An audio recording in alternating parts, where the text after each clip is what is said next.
Hello, everyone, and thank you so much for joining us on this very special conversation. The focus of this conversation is going to be the edtech space in India. Now, of course, this was a space that was already growing quite rapidly before the pandemic hit. And then once the pandemic hit, we know the challenges that face the education sector, the kind of role that digital had to play in the education sector through this entire past year and a half or two. And that sort of gave a big fillip to the edtech space and sort of further boosted it and grew it quite significantly. But what really lies ahead for this space? What can we look at? What is the vision going forward? How big is India's edtech space likely to grow? All of these are extremely important questions that we are going to talk about. And to join me on this conversation at this point is Arjun Mohan, CEO of upGrad. Arjun, thank you so much for speaking to us. So let me start on that point here. In terms of the last few years, the edtech space in India has seen quite a significant growth. What has the journey been like for the sector as a whole over the last few years, and including what happened through the pandemic? Sure. So, Avni, my association with edtech started in 2007. At that time, it was not even edtech. It was not a buzzword.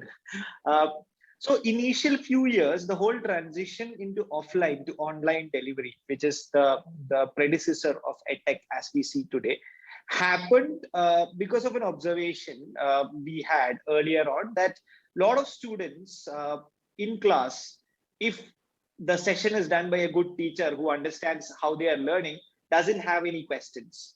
They are able to understand everything without any issues.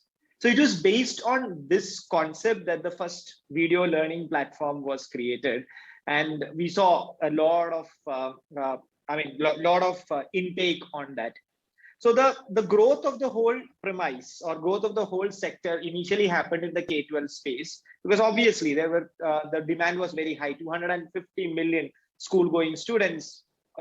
And especially if you look at the K-10 space, the quality of deliverables available there is quite poor. So you can see, if you track the growth of this sector, you can see that the sector actually got picked up counterintuitively by the tier 2 and tier 3 towns of India than tier 1. Right. Because it was purely a case of supply demand skew. In tier 1 cities, you had a lot of coaching centers, a lot of supplementary options and great teachers, while in tier 2, you didn't have these options.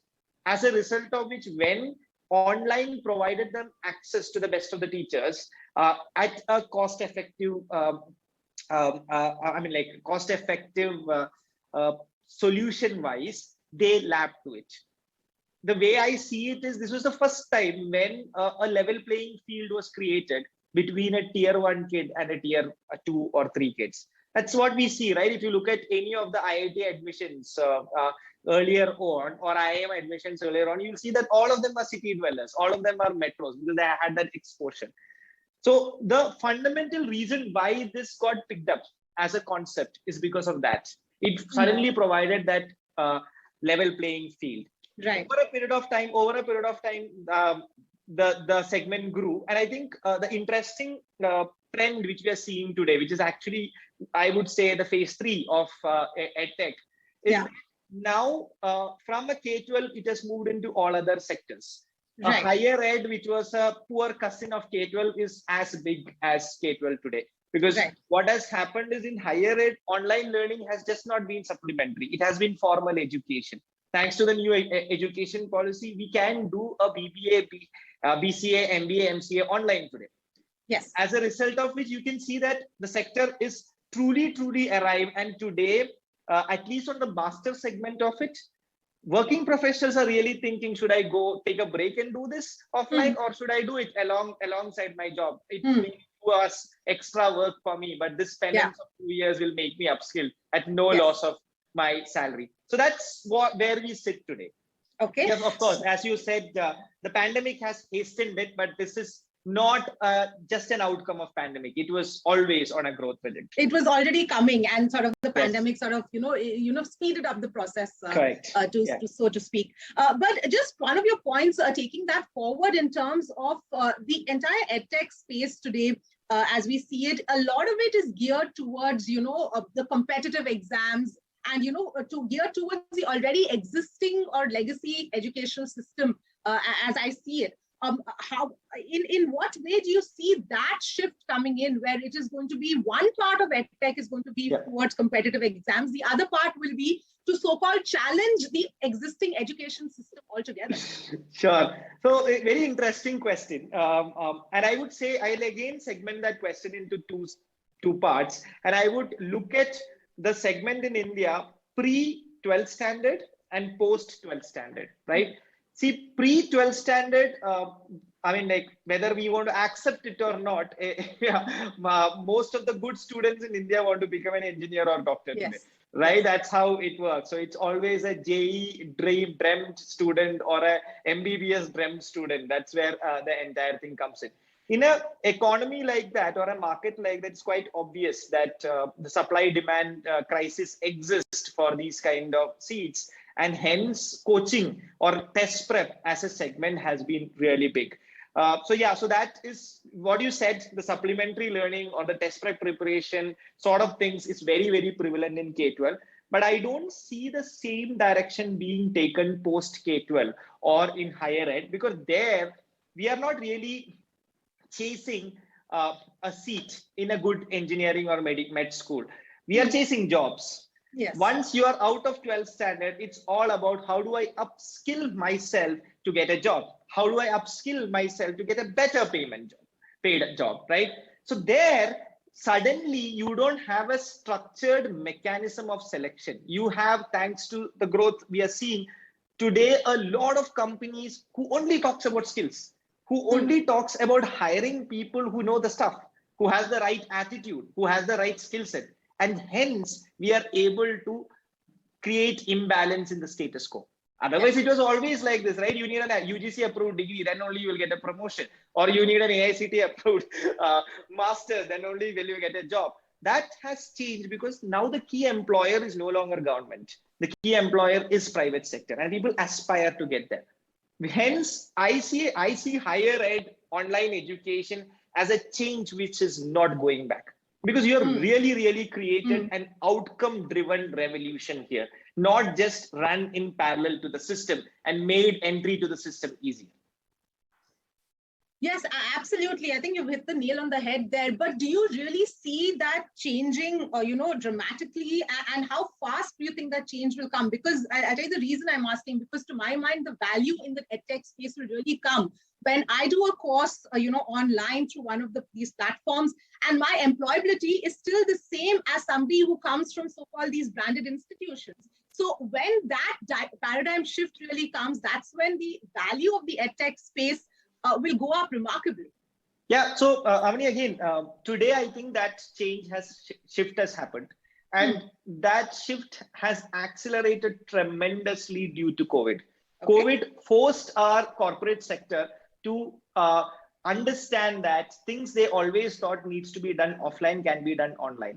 Okay. You ask any hiring manager or HR today, ask him how many of them went to campus to do a placement interview. Nobody did. And nobody is going to go back also. As an option, online interviews, Zoom interviews is going to be there. I mean, just arrived and it's going to be there. People don't have time to spend 2 days going to Square, IIM and IIT and coming back, right? So a lot of this has been a big mind shift in the corporate space. Today, if you are putting the big brands on your CV, right? Nobody really asks you a question whether you did it online or not, online or offline. Finally, yes, you have a certification, you have a degree, you have a postgraduate course from an IIT. Yes, that is a postgraduate course from an IIT. If you are doing it from an international university, nobody really asks you, did you spend a lakhs to go there and stand there or do it? No, it's the same certification, it's the same courseware. So that's change I'm seeing changing in a big way. But one caveat to entire thing is these brands,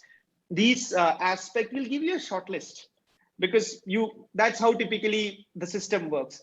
But the job finally is your capability. And that is where finally the outcome-driven approach helps, right? See, whether you're teaching a student online or offline, education finally is about building that skill set through discipline. If you have the tool set built out online, which can create that, then that's it. And that's what we focus on. So last quarter, we were able to do 1,250 transitions. Okay. And that has been only because we ensure that the person is skilled and ready for that interview or a job. Right? I don't personally see any difference between the creation of that kind of a mentality or attitude, whether they are offline or online. All we need is leveraging the technology in the right manner to create that change or discipline in a person.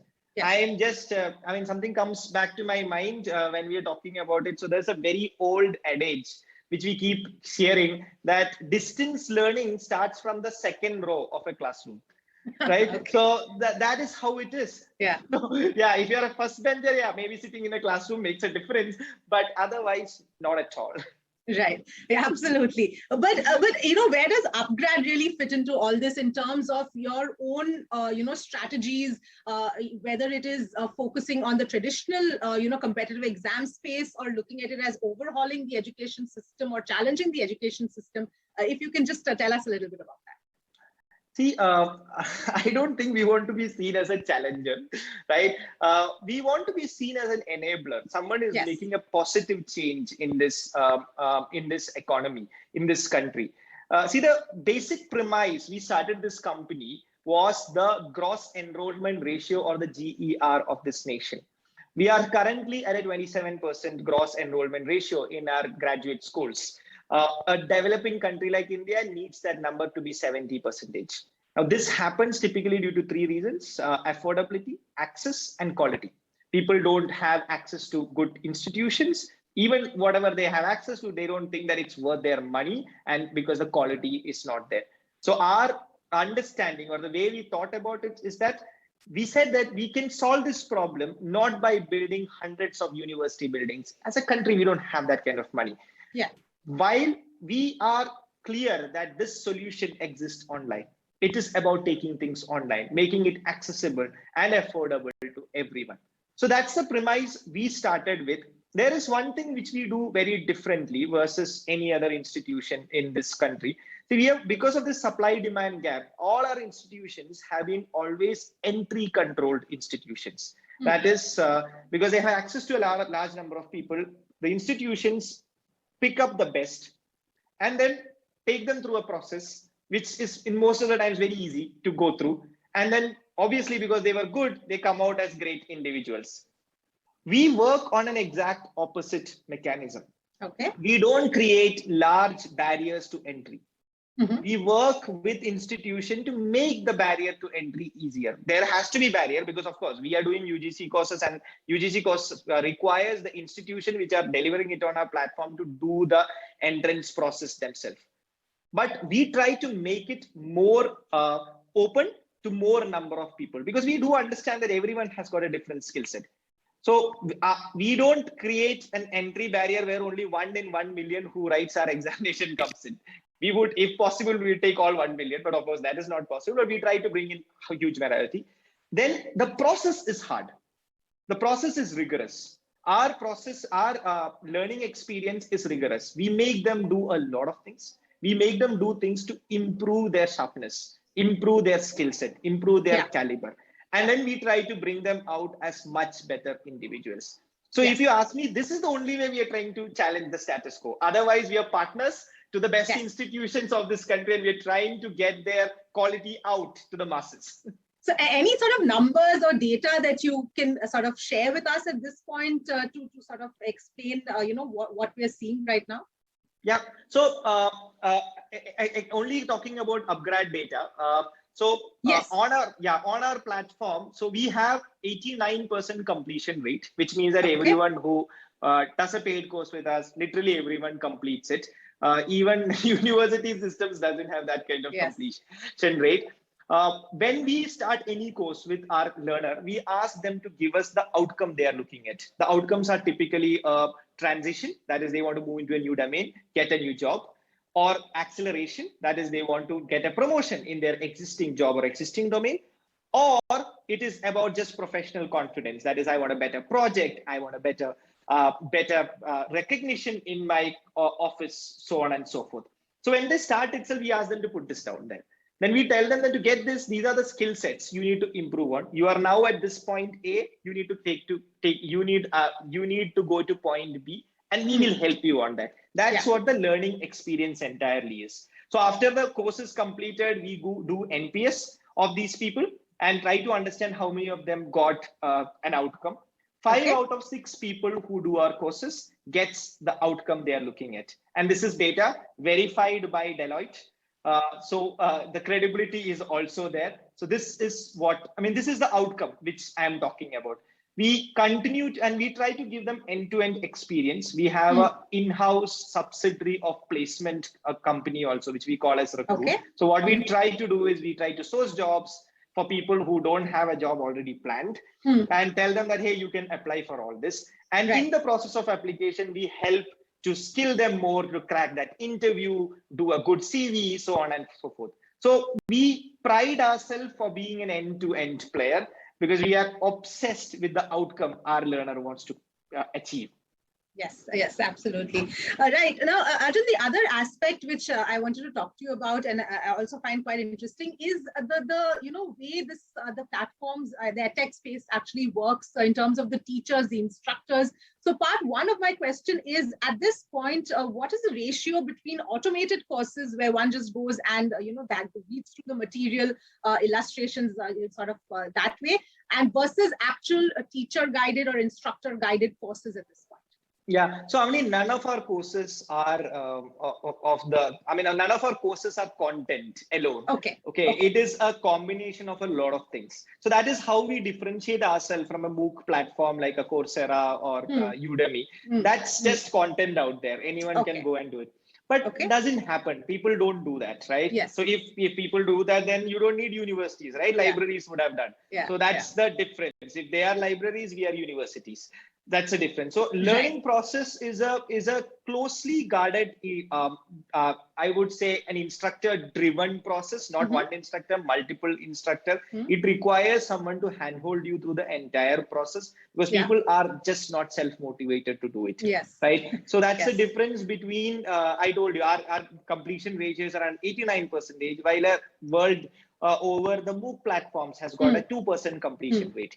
So if you look at our product completely, we have an asynchronous part of it. So what we do is conceptual things, conceptual ideas for any course, we try to do it with videos because a 3D animation, a much better sound quality, a much better presentation images will definitely help in understanding a concept better. And that's not changing, right?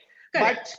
But that is also lined up or closely followed by live lectures, both from an industry faculty who is a practitioner and from university faculty who brings in his experience and the tweaks and all those things which that particular concept can give.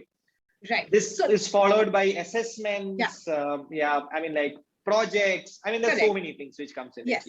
Yes. So that sort of brings me to the next part of the question in terms of, when we talk about the delivery-based platforms, it opened up a whole new segment of people who were being employed, the delivery people, so to speak. Is that something that's happening even in the teaching space now, especially for the new teachers who are just qualified entering the job market? How much of that kind of a shift are you seeing? Are you seeing a lot of teachers, instructors who are now coming into the space? Yeah. So see, this question is actually more prevalent in a K-12 kind of space or a hobby learning kind of space like coding space and other things. There you are seeing multitude of teachers. In our case also, we have increased the number of lecturers because now as a platform, we are doing multiple kinds of courses. We have courses even in HRM, healthcare management, law degrees, so on and so forth. So the width of faculty who are working with us from various domains has changed. But because our courses are highly specialized, we work with people who have tons and tons of experience. So for us, an entry-level teacher who's just come in, they typically start with us as a TA, a teaching assistant, who then get exposed with how the delivery is done, how these experienced profs do it, and over a period of time they move into the next step. So that is how we do it. For us, it is more than volume, it is about finding very, very high quality people from different domain, which helps us expanding our width. Okay, so the other part here, of course, is the larger scheme as far as edtech is concerned in terms of the road forward. We've seen, of course, a lot of internet companies which have come to India. India also right now, when will that time really come where we'll see the internet companies here sort of going abroad? Because edtech is one such space. It doesn't have to be country focused. It can be focused to the global markets as well. We're seeing some movement on that front among some companies, but when do you see that really taking off? So, I think it's already taking off. I mean, we have a substantial international business. The model we are working is having front-end team drive the business sitting in that geography with all the back-end work happening in India. Okay, all right. And Arjun, we're running out of time, but one quick word from you on the kind of digital movement that we're seeing in India, and especially talking about the digital divide in the education space. This, of course, is an extremely important issue, something that's been talked about. And like you were also earlier pointing out, edtech can play a crucial role in bridging that gap. It's already started, but there still needs that much more penetration, digital penetration into several rural areas, which is being done. But how do you see this whole thing going forward and panning out? Because this is an important aspect to bridge that gap here. Absolutely. So I think, Amni, taking people online or basically the digital revolution has reduced the divide. As I gave you the example of access to the best of the teachers and exposure in what is happening in big cities to a tier 2 city today is possible because they are all online. I am a big believer that more than the divide, the digital revolution is actually creating a favorable level playing ground for people across the country. And the reason is that if you look at all the applications which we are seeing today, right? We are not developing it for a Apple Mac computer, which only few people own. We're developing this for cheap handsets, cheap smartphones, which most of the Indians own today. And that number is only going to go up after the Jio phone becomes a reality, right? Now, anyone who can spend 6,000 rupees, that too on a monthly basis, can have a smartphone with a 5G connection on it. And everything you do, whether it be education, shopping, all these things today, you can do it on that phone. Yes. So the divide is actually reducing, the exposure is actually being provided. So I am a big believer that taking more and more things online, creating a similar experience on improving oneself online, which you can do only offline. You're actually helping people to move faster and move into a better state in their life. So that's what I believe in. Yes, one point which we'll have to, and I think a lot of people are working on it, which I see is language is a problem which is still creating the digital divide, right? If you see a lot of things which are happening online, still they are in English. But how many people are there in India who can converse in English, understand in English, take directions in English? So that I think will be the next big thing, because frankly speaking, there is a good market in every single language in our nation. And innovation always chases the market. Entrepreneurs always chases the market. So people are building now applications in different local languages, which will further reduce this digital divide. So I am an optimist, and I think digital revolution is actually reducing the divide. Yes, absolutely. Arjun, with those words, I think we've come to the end of this conversation. Thank you so much for joining us and for this conversation. Thanks, Avani. Have a good day. Bye-bye.